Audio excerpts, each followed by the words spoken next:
Gukirite ihoru na kieha itũra-inĩ rĩa Ololunga, Narok ya mũhuro thutha wa mũirĩtu ũmwe wa mĩaka 14 gũkorwo oragĩtwo na njĩra ya kĩriga na mwĩrĩ wake ũgateo mũkĩra-inĩ wa barabara.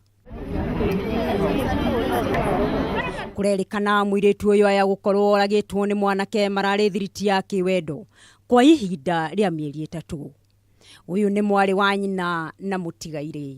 Alikuwa anakaa kwa mtu mwingine anaitwa Festus. Alikuwa amemchukua kumshikia mtoto ya kwanza.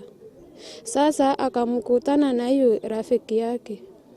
Sasa akakaa na hiyo rafiki yake, ndio huyu ameuawa.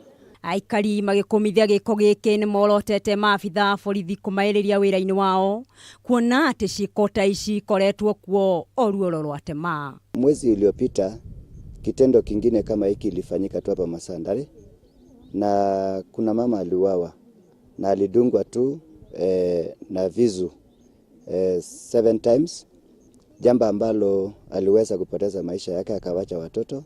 Oho ni morĩte anyiti itemi kũhĩtana na mawaganu marĩa maracũngĩrĩria uhaguku wa ugitiri ta ciothi cia kamari iria ciongerekete mwena ucio. Mtu amekatwa shingo kama kuku.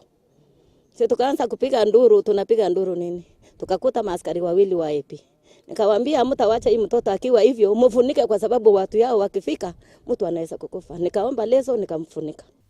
Agĩkĩra mũkonde ndeto ĩno mũnini wa kamishna wa borithi kaunti ya Narok South Muleke ni augĩte aya erĩ mararĩ na ndugu ya kĩwendo. Na huyu mwanaume wake alikuwa akifanya kwenye kwari ambazo ziko hapo karibu. So hatujui hasa madhumuni ya mauaji haya, ijapokuwa tunaeleza kwamba walikuwa wamezozana karibu mchana wote. Gũkĩrĩ ũguo maabitha ugitiri nĩ mambĩtie mĩhang'o ya gwethana na mwĩkũĩrwo ũyũ ũrĩa ũrerĩkana oimĩte mwena ũcio. Handũ-inĩ ha Kameme TV, rĩtwa rĩakwa nĩ Elena wa Gacũmwo.